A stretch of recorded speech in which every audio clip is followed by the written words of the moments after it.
안녕하세요. 오늘도 와주셔서 감사드리고요. 바로 사연을 읽어보겠습니다. 안녕하세요. 저는 얼마 전부터 인생의 모든 여러한 것이 다 했다고 느끼고 있는 70살이 넘은 한 사람입니다. 요즘에는 70살도 청춘이라는 말을 많이 하는데 막상 제가 70을 넘어보니 그렇지도 않더군요.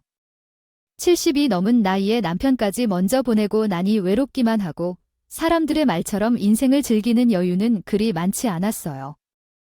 특히나 저는 스라엘 아들 하나만 두고 있었던 터라 하나뿐인 아들이 결혼을 하고 나니 인생이 더 허망하게 느껴지더군요. 평소에는 귀찮게만 느껴졌던 남편의 뒤치다꺼리, 아들의 뒤치다꺼리들이 오히려 나에게 당장 필요했던 것이었구나 느꼈어요. 정도였죠?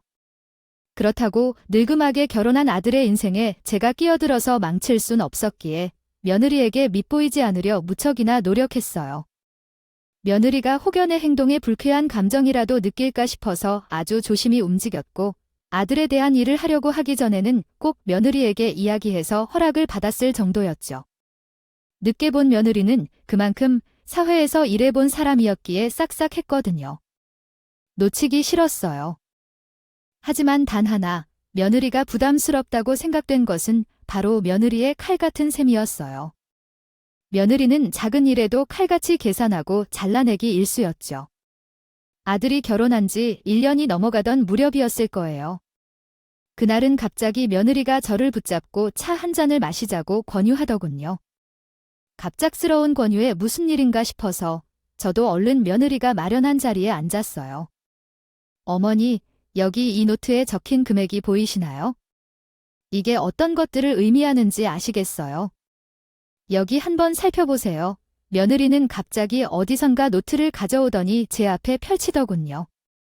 노트에는 무슨 가계부를 적듯이 정리가 되어 있었죠. 아, 이건 가계부네요. 근데니 꼼꼼하게 잘 작성했구나. 요즘 애들은 이런 식으로 가계부를 꼼꼼히 적지 않잖아요. 그래서 이때까지의 지출 내역을 성실하게 작성한 노트를 보니 며느리가 대견하더군요. 하지만 그 마음도 그리 오래가지는 않았습니다. 이에 제가 가계부를 적으면서 정리한 내용들이에요. 제가 말한 부분은 가계부 전체가 아니라 여기 적힌 이 부분입니다.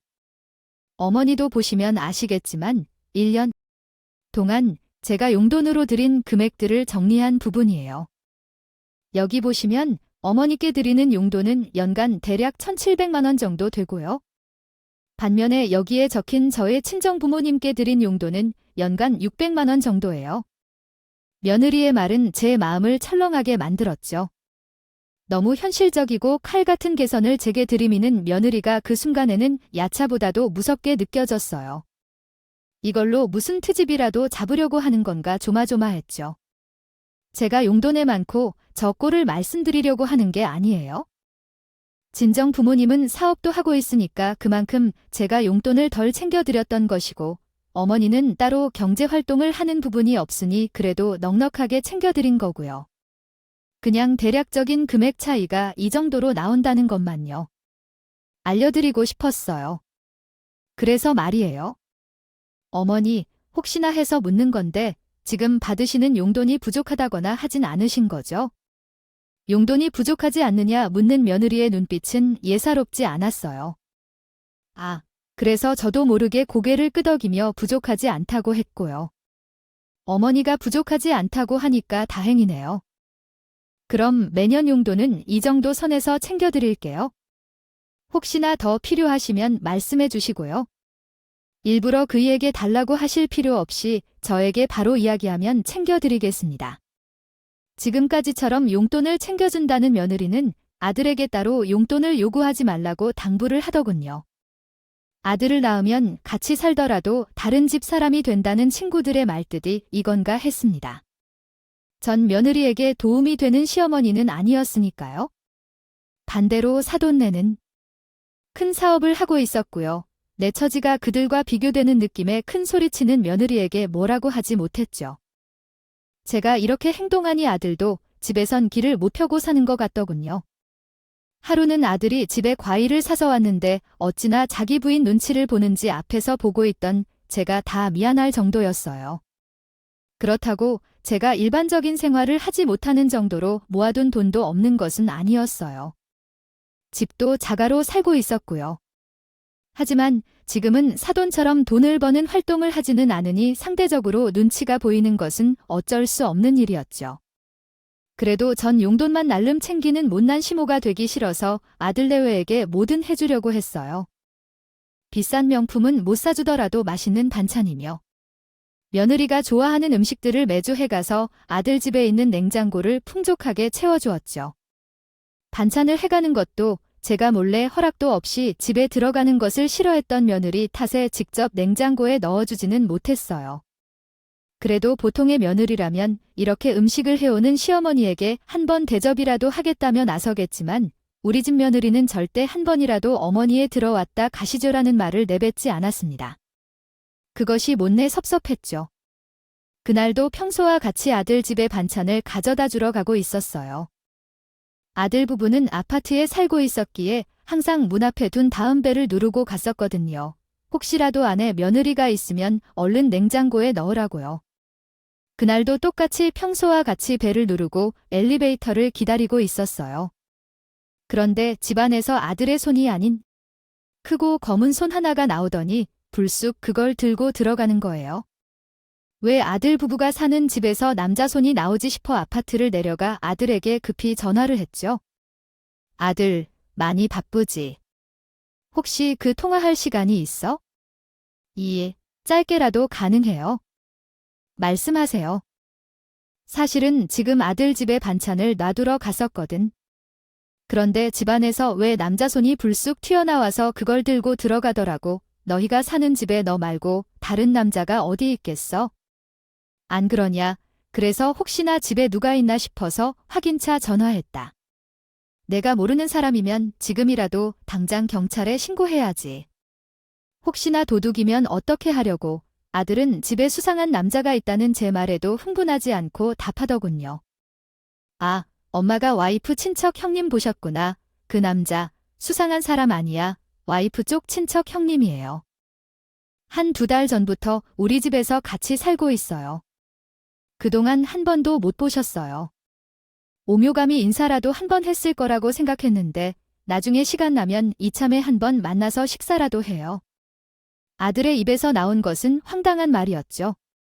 그 남자는 다른 누구도 아닌 며느리의 친추고 오빠라는 사람이었다는 겁니다. 형님이 서울에서 직장을 구했거든요. 그런데 직장에서는 당장 출근하라고 그러지. 집은 당장 구하기 힘들지. 그래서 우리 집에서 잠시 있기로 했어요. 요즘에 집 구하는 게 엄청 힘들잖아요. 와이프랑 함께 평일에도 시간 내서 집을 알아보는 것 같은데 괜찮은 집이 없던가 봐요. 그래서 제가 집 구할 때까지만이라도 편하게 내 집이라고 생각하라고 했어요. 가족 좋다는 게 뭐예요? 이럴 때 서로 돕고 하는 거지 뭐. 저는 그래도 남자 형제가 며느리와 한 집에 있다는 사실이 찝찝했지만 아들이 자기를 믿으라며 큰 소리를 치기에 그냥 아무 말도 안 하기로 했어요. 그리고 얼마 뒤 갑자기 아들이 집으로 찾아왔어요. 아니, 내가 여기는 어쩐 일이야? 집에 무슨 일이라도 있어? 이 시간에 여기 있으면 어떡해? 며느리에겐 전화는 한 거니 갈치자로 걸으며 집으로 들어오는 아들의 모습에 무슨 일이 생겨도 단단히 생겼구나 싶었죠. 아들은 술을 먹더라도 절대 취할 정도로 마시는 사람이 아니거든요. 그런데 그날은 이상하게 술에 한껏 취해서 제 집에 찾아온 거예요. 어머, 나 이렇게 다 클 때까지 잘 키워줬는데 정말 미안해요. 내가 다 미안해. 내가 엄마를 볼 면목이 없어 정말 왜 이렇게 된 것인지 모르겠어요. 미안해요. 미안해. 술에 취해서 미안하다는 말에 반복적으로 하는 아들은 울음을 터뜨리며 계속 저에게 미안하다고 말하고 있어요. 아들의 태도가 이상하고 그런 아들을 보며 이상한 느낌을 받았지만 고개를 저으며 며느리에게 전화를 걸었어요. 아들이 이렇게 술에 취했다면 며느리에게 제대로 연락을 하지 않았을 것 같았거든요. 그런데 그날따라 이상하게 전화를 받은 며느리도 오열을 하고 있어요. 어머니, 어떻게 해야 하죠? 그 사람 너무 불쌍해서 어떡하면 좋아요? 그 사람이 이렇게 가버리면 험한 세상에서 어떻게 살아야 하죠? 저는 두려워요. 어머니, 며느리가 울면서 말하는 내용은 이상해요. 마치 우리 아들이 금방이라도 어디로 가버릴 것처럼 말하고 있어요. 무슨 일이야? 우리 아들도 그렇고, 너도 그렇고, 왜 울기만 하고 얘기를 제대로 해주질 않아? 뭐가 어떻게 된 건지 이야기를 해줘야 해. 뭘 해결을 하든지 말든지 할 것 아니냐? 우는 며느리를 다그치면서 물었죠. 며느리는 울먹거리며 이야기를 하더군요. 어머니, 그이가 지금 암이래요. 그것도 대장암이에요. 얼마 전에 건강검진 받았잖아요. 그래서 오늘 검사 결과를 직접 와서 확인을 하래서 갔더니 대장암이라는 거예요.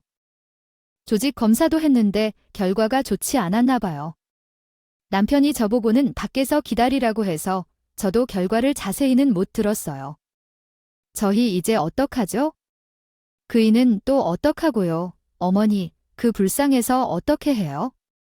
며느리의 입에서 나온 이야기는 정말 충격적이었죠. 제가 금이야 오기야 키워온 아들이 암이라니요. 요즘 암이 국민병이라는 말도 나오지만 막상 이렇게 아들이 암이라는 큰 병을 진단받고 돌아오니 너무나 충격적이었어요. 아들이 받았다던 그 암덩이를 차라리 나에게 주고 가라고 하늘에 빌고 싶은 심정이었으니까요. 하지만 저는 충격을 삼키기도 전에 마음을 다 잡아야만 했어요. 저보다 며느리가 더 아들의 암 소식에 큰 충격을 받은 듯 했거든요. 아들이 수레저로서 들어온 그날 이후로 며느리의 행동은 이상했죠. 아들의 암 소식이 생각보다 큰 충격이었는지 하루 종일 침대에서 울고불고 하면서 꼼짝도 안 하는 거예요. 엄마 와이프가 충격을 많이 받았나 봐요. 요즘은 침대에서 울고불고 하면서 방 밖으로 나오려고 하지도 않아요. 어떻게 하면 좋죠?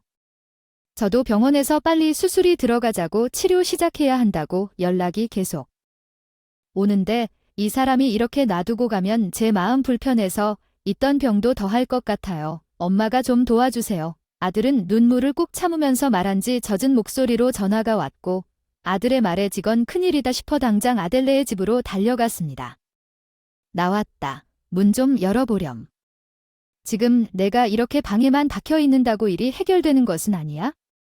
내 남편 좀 보렴. 그래도 지금 살기 위해서 저렇게 노력하는데 네가 이렇게 우울하게 있기만 해서 되겠니? 며느리가 있다는 방 밖에서 문을 두드리며 말했어요. 싫어요. 밖으로 나가면 저도 어떻게 될지 몰라요. 여기서 절대 나갈 수 없어요. 어머니도 저도 싫어요. 저도 싫다고요. 당신도 나가지 말고 나랑 같이 있어? 응, 난 무서워. 제발. 방 안에서 흐느끼는 소리가 들렸고 며느리는 정신이 혼란스러운지 말을 제대로 이어갈 수 없을 것 같았죠.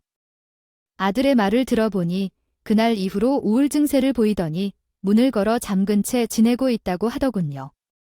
본인도 걱정되어서 들어가서 햇빛이라도 보자고 커튼을 열면 발작하면서 무섭다고 소리치기도 한다고요. 저는 며느리의 상태를 보고는 이대로 집에 아들을 두어서는 안 되겠다는 생각이 들었죠. 그래서 일단 며느리를 친정에 보내기로 마음먹었어요.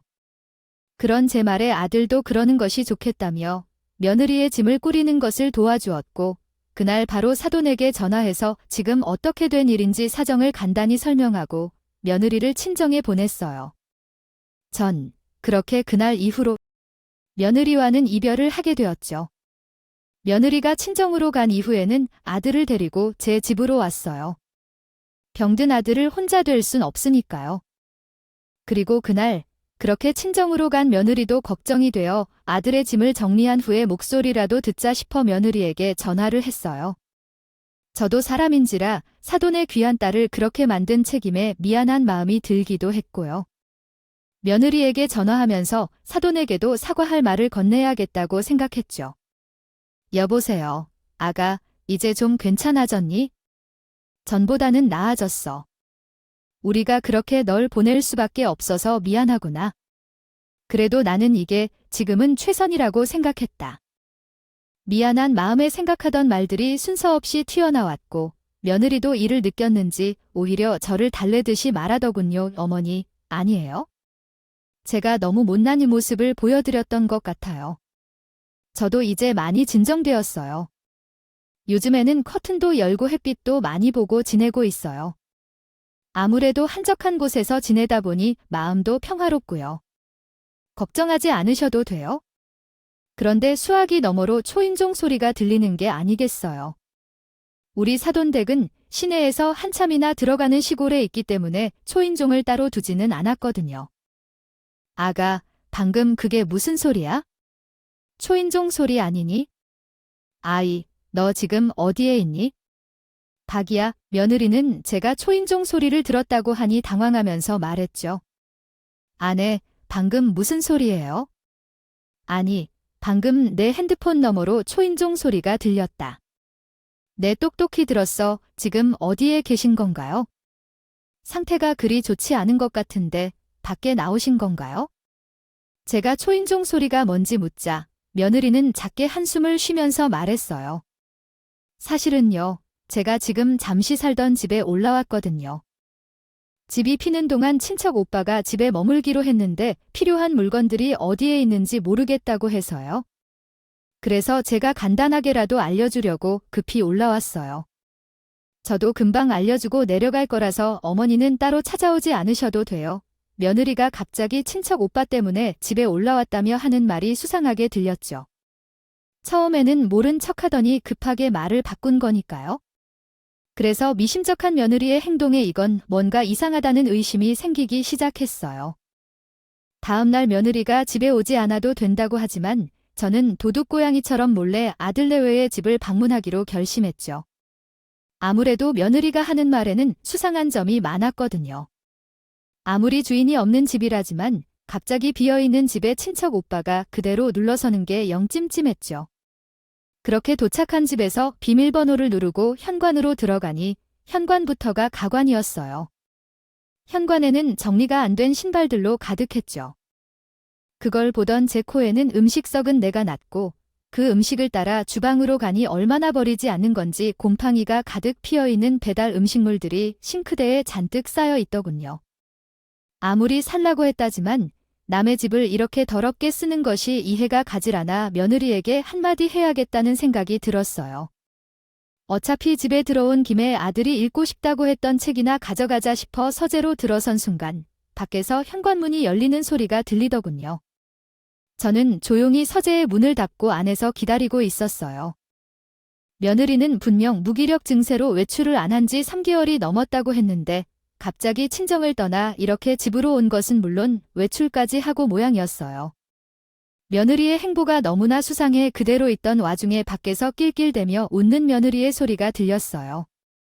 분명 며느리는 저와 아들에게 병원에 가는 게 죽음의 문턱을 넘는 것보다 무섭다고 하면서 절대 우리와 같이 병원을 가지 않았거든요. 나중에 진단서라며 들고 온 종이에는 우울, 무기력증 등의 증세가 적힌 것과 신경 안정자를 처방받은 처방전이 있었습니다. 있었고요. 그렇게 말한 며느리가 밖에서 웃는 소리가 들리니 이건 뭔가 잘못되어도 한참 잘못되었다는 생각이 들었죠. 그때였어요. 제 귀에 익숙한 남자의 목소리가 들린 것은 자기, 오늘 어땠어? 나 좀 멋진 남자 같았나? 였고 남자는 바로 며느리의 친척 오빠란 놈이었죠. 친정으로 내려간 며느리가 어떻게 지내는지 알기 위해서 며느리보다 더 많이 통화를 했던 놈이었으니까요. 두 사람의 목소리가 들리자 저는 조심스레 서재의 문을 열었고 그 사이로 둘의 행동을 지켜봤죠. 그런데 둘이서 낄낄대면서 안방까지 들어가는 거예요. 그렇게 섬뜩한 느낌은 처음이었습니다. 자기, 오늘 거길 대체 어떻게 예약한 거야? 거기 예약하기 엄청 힘들다고 소문난 곳인데 정말 능력도 좋으세요. 반면에 남편이란 놈은 그 자식은 이런 곳은 알지도 못하고 예약할 줄도 몰라 같이 사느라 짜증 나 죽는 줄 알았다니까. 아, 참, 우리 시모한테 나 아프다고 이야기는 잘 해놓은 것은 그 노인. 내가 의심을 안 해. 얼마 전에 전화가 와서 초인종 소리가 들리네. 만회하면서 나 엄청 괴롭혔거든. 아, 그놈이 나 아무런 의심도 안 하던데. 그냥 내가 아프니까 따로 연락하지 말라는 소리. 찰떡같이 믿더라고. 아니, 남편도 그렇게 멍청한 놈은 난생 처음 봤다. 어떻게 그런 호구를 잡아서 결혼할 생각을 했대. 내 자기지만 정말 대단해. 둘은 저와 아들을 비웃으며 이야기를 하더군요. 참, 자기야, 조금만 기다려봐. 내 현금 인출기 얼른 쓰고 버릴게. 내가 자기 편하게 지내라고 얼마나 조심하는 줄 알아? 내 일깡통 다 채운 다음에 뻥 차버려야지. 내 남편이라는 놈은 바보거든. 그 집 사람들은 하나같이 멍청해 살면서. 그렇게 돈에 둔감한 사람들은 처음 봤다니까. 그러니까 이렇게 우리한테 뜯기고도 모르고 살지 안 그래? 이제 얼마 안 남았어. 나 그동안 연기하느라 너무 힘들었다니까. 며느리의 말에 저는 밑도 끝도 없는 증오라는 감정을 처음 느끼고 보았죠. 세상 어떤 사람이 이 둘의 행동을 보고 화가 나지 않을 수 있겠어요. 특히나 아들과 결혼해서 자기 집이 사업을 한다면 큰소리치던 며느리의 말이 화가 치밀어 올랐죠. 저런 애게 내가 금쪽 같은 자식을 주고 고개를 숙여왔나 싶은 생각에 발끝까지 체온이 내려간 기분이 들었거든요. 게다가 이게 말이 됩니까? 남편을 앞에 두고서 친척 오빠라며 속여가며 대놓고 불륜을 저질렀다는 것이요. 아들은 힘들게 회사에 가서 돈을 벌고 돌아오는데 둘은 집에서 웃으면서 아들이 벌어온 피 같은 돈으로 유흥을 즐겼다니 도저히 이 둘을 용납할 수 없었죠. 그리고 이날 저는 가슴이 미어져 있듯이 아팠어요. 지금은 몸도 성취하는데 그래도 아내라고 믿으며 같이 살았던 여자가 이런 여자였다는 사실을 알면 가장 크게 상처 입을 내 자식을 생각하니까요. 그래서 더더욱이 둘을 용서할 수 없었죠. 오늘이 둘이 여기서 우는 것, 우리 가족을 비우는 일은 절대로 용서할 수 없다고, 오늘 일은 내가 그대로 눈물로 갚아주겠다고 다짐했어요. 전 안방으로 들어간 둘이 조용해지기를 기다렸다가 조용히 그 집을 빠져나왔어요. 그리고 집으로 가서 내 인생에 다시 없을 복수극 1회를 시작하기로 마음먹었죠. 날이 밝자마자 간 꽃은 남편의 지인이 있는 변호사 사무실에 왔어요. 남편은 살아생전에 여기에 있는 변호사와 거의 중마고우처럼 친했거든요. 그리고 항상 남편이 하던 말이 있었어요. 내가 죽거든 집에 무슨 일이 생기거든 다른 사람은 몰라도 이 사람만은 믿을 만해. 당신에게, 아들에게 무슨 일이 생기지 않길 바라지만 아이 세상이 그렇게 쉽게 돌아가진 않겠지. 분명 살면서 어떤 작은 일이라도 생기기 마련이니까. 그러면 엄한 곳으로 가지 말고 여기 이 변호사 사무실로 와서 이 사람의 자자 아이 사람이라면 분명 위기에 빠진 우리 가족을 구해줄 테니까. 당신, 내 말 잘 기억하고 있어요. 평소에도 3명이서 함께 식사를 하는 일이 종종 있기도 했고 남편이 신신당부했던 그 사람이니 믿을 수 있겠다 싶은 마음에 찾아왔죠. 전 변호사 사무실에서 이때까지 있던 며느리의 행보에 대해서 설명했어요. 그런데 변호사는 며느리의 재해에 대해 길게 설명을 하지 않아도 이미 다 알겠다는 표정으로 저를 바라보더군요. 사모님, 이제 더 이상 마음 아프게 말하지 않아도 될 것 같습니다. 그 사람은 제가 보던 나쁜 사람들과 비슷한 유형인 것 같군요. 아들의 부인이라는 사람에겐 한 번도 돈이요, 2번도 돈이에요. 그러니 우리도 똑같이 복수를 해주면 될 것 같습니다. 복수를 하고 싶다고 하셨죠. 그렇다면 상대가 가장 좋아하고 가치 있다고 생각하는 것을 빼앗아 오는 것이 정석이니까요. 사모님은 어떻게 생각하세요? 저에게 의견을 묻는 변호사에게 고개를 끄덕이며 복수하고 싶어요 라고 말했고 변호사는 이어서 말했죠. 그렇다면 지금은 참는 것이 우선이에요. 아무리 손가락질 할 만큼 나쁜 사람이라도 증거가 없으면 어떻게 할 수 없거든요. 그러니까 일단은 전과 같이 행동하면서 증거를 모으세요. 며느리가 다른 사람과 결혼 생활 중에 만났다는 증거를요. 그리고 거기에 사용되는 돈이 어디서 나온 것인지도 알아보는 것이 좋을 것 같군요. 그러면 이때까지 사용했던 금액들도 다 청구할 수 있을 것 같거든요. 저는 변호사의 말에 끓어오르는 증오심을 억누르며 전과 다름없이 며느리를 대했어요. 그래야지 야금야금 썼던 우리 아들의 돈까지 전부 돌려받을 수 있다는 변호사의 조언 때문이라도요. 그리고 한 가지 꾀를 내었죠. 전 그간 쌓여있던 진료비의 영수증에 0을 몇 개씩 더 붙여 보냈거든요. 사실 아들의 경제권은 며느리가 들고 있었기 때문에 며느리의 허락으로 돈을 사용해야만 했거든요. 이것도 사실은 부당한 것이 당연한 일이었죠. 하지만 믿었던 며느리에게 뒤통수를 맞았으니 이제는 복수할 시간이라 생각했어요. 거기에 더해 아파트 담보로 대출까지 받겠다는 거짓말도 했어요. 지금 집은 아들이 며느리의 명의로 구매한 곳이거든요. 나아지고 보면 이것도 이상한 일이죠. 아파트를 구매한 돈은 전부 아들의 대출과 모아둔 돈이었거든요. 그런데 명의는 며느리의 앞으로 되어 있다는 거예요. 그래서 전 얼른 명의를 아들에게 이전해 두었죠. 나중에 소송으로 가더라도 유리할 수 있도록 말이에요. 그리고 수시로 며느리가 머무르는 집으로 찾아가 증거를 모았어요. 우선 며느리와 그 친척 오빠라는 사람이 팔짱을 끼거나 가벼운 스킨십을 하는 장면은 모조리 찍었을 정도였죠. 이렇게 대놓고 아파트를 아들의 명의로 돌려도 며느리는 어쩔 수 없었어요. 왜냐하면 자신은 우울증으로 외출을 못하겠다고 저에게 계속 어필했으니까요. 며느리는 자기 발목에 본인이 직접 족쇄를 단 셈이죠. 하지만 이대로는 안 되겠다 싶었는지 얼마 전부터 며느리가 이젠 상태가 꽤 좋다면서 움직일 태세를 하더군요. 어머니, 이제 저도 많이 좋아졌어요. 가볍게 근처 외출도 다니고 있고요. 해서 말인데요. 저번에 말했던 대출은 제가 가서 해도 될까요? 그이와 저는 부부이기도 하고 재산은 원래 부부의 공동 자산이잖아요. 본인의 돈은 한 푼도 들어가지 않은 물건을 본인의 것이라고 하는 것이 가증스럽죠.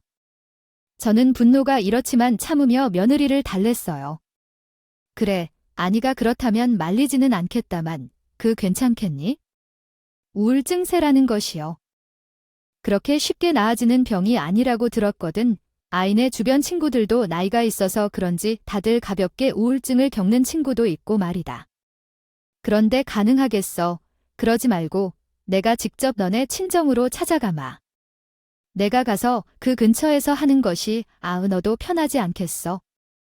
이럴 때는 몸이 조금이라도 성한 사람이 찾아가야지. 암튼 그럼 그렇게 알고 있겠다. 나의 자는 너 편한 시간으로 하렴. 제가 평소보다 단호하게 이야기를 하자. 며느리도 뭐라고 하지는 못하겠는지 알겠다고 답하고 끊더군요. 그리고 얼마 지나지 않아서 날짜를 보내줬고요. 드디어 결전의 날이 온 겁니다. 저는 며느리가 말한 날짜에 맞춰 사돈 집으로 내려갈 채비를 했어요. 가는 길에는 변호사와 함께였죠. 다른 식구 8명과 함께했죠. 우리는 도착하자마자 사돈어른까지 한자리로 불러 모아 이야기를 시작했어요. 사돈어른 지금부터는 제 이야기를 잘 들어주셔야 할 겁니다. 안 그러면 이제 밖에서는 얼굴도 들고 다니지 못하실 테니까요. 벼랑 끝에 몰린 사람이 죽음을 두려워한답니까? 제가 바로 그 상태거든요. 전 지금 무서울 게 하나도 없어요. 거기, 며느리, 너도 알아.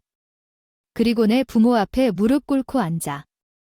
내가 지금 내 부모님 사업 인생 모두 싹 망친 거니까?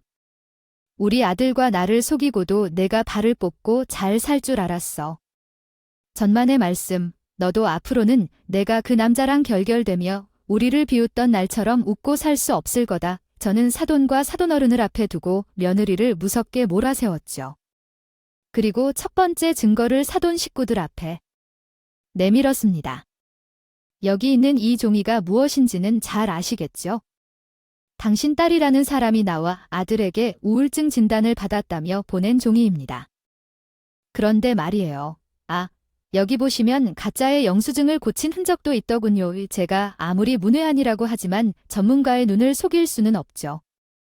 저와 함께 온 변호사님이 이 영수증을 보더니 이상하다고 하더군요. 당신들도 알고 있었나요? 당신 딸이라는 게 이렇게 사기를 치고 다닌다는 걸 사돈댁은 영수증이 가짜라는 증거를 눈앞에 들이밀자 며느리에게 눈을 돌리더군요. 믿을 수 없다는 뜻이에요. 이게 무슨 일이니? 당장 설명해. 어떻게 이런 짓을? 알 수 있어. 사도 너를 내 큰 소리에 며느리도 꼼짝 않고 있었죠. 그리고 두 번째 증거인 영수증을 바닥에 뿌렸어요. 달 이상의 자료를 모아온 것이기에 거기 있던 사람들은 아무도 말을 하지 않았죠. 거기다. 여기 보세요. 사돈들도 아실 겁니다. 우리 아들이 아파서 집과 병원으로 오가는 생활을 하는 중이라는 거요. 그런데 여기 보시면 숙박 비용으로 2인이 찍혀 있죠. 그리고 그날 이용한 마트 내역을 보면 참 이상하네요. 어떻게 남자와 여자 물품을 가깝고 며느리가 우리 아들과 함께 여행을 간 것도 아닌데 말이에요. 이게 어떻게 이해가 되시나요? 그리고 여기도 그렇습니다. 생활비로 생각보다 많은 비용이 지출되고 있어요. 배달 내역은 또 어떠냐고요? 왜 친척 오빠라는 사람이 혼자 보내는 곳에 항상 2인분 이상의 음식이 배달되고 있죠? 참으로 이상하지 않나요? 안 그러니 며느라가 이에 대해 설명할 것은 없니? 영수증을 비교하면서 설명하는 제 모습에 며느리는 몸을 부들부들 떨면서 바닥만 쳐다보고 있더군요. 저는 영수증에 적힌 내역을 꼼꼼히 비교하면서 설명하면서 사돈의 앞에 보여줬어요. 사돈도 사업을 오래 한 사람이라 그런지 영수증 내역을 보고는 며느리를 쳐다보더군요. 아니, 너란 인간은 대체 어떻게 생겨먹은 인간이냐? 아픈 남편을 두고 다른 남자와 바람을 피워 이게 말이 되는 일이야 소리를 치던 사돈은 제 앞에 무릎을 꿇으며 필더군요. 사돈, 거리 그래도 좋게 해결합시다. 우리가 아주 절이 없고 못난 놈이라 그런 거예요. 얘도 성인인데 이제 자기가 스스로 일을 해결해야 하지 않겠습니까? 이렇게 나오시면 저희도 어떻게 나아갈지 모르겠습니다. 은근한 압박조로 말하는 사돈의 처세에 헛바람만 나오더군요. 저는 변호사와 눈을 마주치고는 이내 사돈에게 말했죠. 당신들, 눈에는 지금이 일이 제대로 된 일 같아 보이나 봐. 우리 아들은 암이라는 병에 걸려서 오늘 내일 하면서 병과 사투를 벌이고 있어. 그런데 당신이 낳은 딸이란 년이 하는 행보를 보라고 내가 친정을 하게 생겼나. 그런데 뭐 좋게 해결하자고 당신들도 알지. 요즘 인터넷이 얼마나 무서운지, 대기업도 매스컴 한 번 타면 얼마나 많은 손해를 보는지. 그런데 당신들 같은 피레미 같은 회사는 얼마나 더 큰 손해를 보게 될까? 내 당장 사업 좁게 만들어줄까? 그리고 그동안 친척 오빠라는 사람과 며느리가 오붓하게 보내던 장면을 찍은 사진들을 그들 앞에 뿌렸어요. 처음에는 뭔가 싶어 하던 사돈도 그 사진을 보더니 말문이 막힌 것 같았습니다. 그저 몸을 떨면서 가만히 있더군요. 어때요? 이제야 사태의 심각성을 알겠나요? 제가 그래도 신사적으로 해결하려고 좋게 해결하려고 이렇게 찾아왔는데 저한테 그렇게 말씀하시면 되겠어요. 변호사님. 제가 변호사에게 바통을 넘기자 변호사도 자신의 차례가 왔다는 듯이 의자에 앉아서 법적인 절차를 이야기했죠. 변호사의 이야기를 듣던 사돈댁은 사색으로 변하더군요. 이내 고개를 푹 숙이며 제 손을 잡고 계속 용서를 빌었죠. 하지만 쉽게 용서할 순 없었어요. 저도 돈을 밝히는 사람이 되고 싶진 않지만 당신네들 잘난 딸이 그렇게 돈을 밝히니 어쩔 수 없네요. 이때까지 우리 아들이 준 돈 그리고 우리 아들이 당신네 딸 입혀주고 먹여주고 재워준 돈, 우리 아들의 병원비 다 돌려주셔야겠습니다. 설마 안 된다고는 하지 않겠죠? 그렇다면 앞서 설명했던 것처럼 법적인 절차를 밟겠습니다. 그러면 하고 있는 사업이 어떻게 될지는 저도 모르겠군요. 제가 말을 마치자 변호사가 하더니 한마디를 덧붙였죠. 참, 사모님이 깜빡하신 말이 있는데 앞서 말한 금액과 도에서 당신들 딸이 저지른 불륜에 대한 정신적인 피해 보상도 내놓지 않으셨으면 합니다. 지금 사모님의 아들은 이 상황에 대해서 전혀 모르시고 계시거든요. 그리고 알리고 싶지도 않고요. 당신들도 아픈 사람을 더 아프게 만들고 싶은 마음은 없겠죠. 변호사의 말에 저도 고개를 끄덕였죠. 변호사님 말도 맞네요. 우리가 이렇게 좋게 넘어가려고 하는데 이 정도면 많이 봐준 거 아니겠어요. 그러니까 우리가 원하는 피해 보상은 전부 해주셨으면 좋겠군요. 당신들이 딸을 잘못 키운 데까지 당연하다고 생각하시죠? 전 우리 아들이 배신한 며느리를 용서하는 마음은 단 한 톨도 없으니까요. 저는 단호하게 말했어요. 아들이 병원에 있는 동안 며느리가 쓴 돈은 단돈 1원이라도 받을 작정으로 말이죠. 그리고 저와 함께 왔던 식구들을 안으로 불렀어요. 아이 그리고 저 말고도 여기 있는 사람들과도 이야기를 좀 해보셔야 할 것 같군요. 갑작스럽게 들어온 사람들은 바로 친척 오빠라던 그 남자의 식구들이었죠. 알고 보니 그 남자도 가정이 있는 유부남이더군요. 일이 어떻게 될지 눈앞에 선하게 보였지만 저는 모르는 척 문을 닫고 그 자리를 나왔어요. 이윽고 안에서는 무서운 비명소리가 들리더군요. 바로 며느리의 목소리였죠. 전 며느리가 비명을 지르든 말든 무시하고요. 그대로 집으로 돌아왔어요. 두 사람이 저지른 거짓과 분쟁은 정말로 많은 피해자를 얻게 되었어요. 그날 이후로 며느리는 지금 친정집에서 한 발짝도 못 나가는 신세라고 하더군요. 뭐, 저라도 그랬을 거예요. 사돈댁의 처지는 올바르다고 생각했죠. 며느리는 우리에게 했던 거짓말대로 집을 나갈 수 없는 신세가 되었고, 앞으로도 전과 같이 웃으면서 지내기는 어려울 거예요. 저만큼이나 화가 잔뜩 난 그 가족들을 피할 수 있는 방법은 없어 보였거든요. 이제와 생각하면 아들 부부에게 아이가 없던 것이 다행이라고 생각되네요.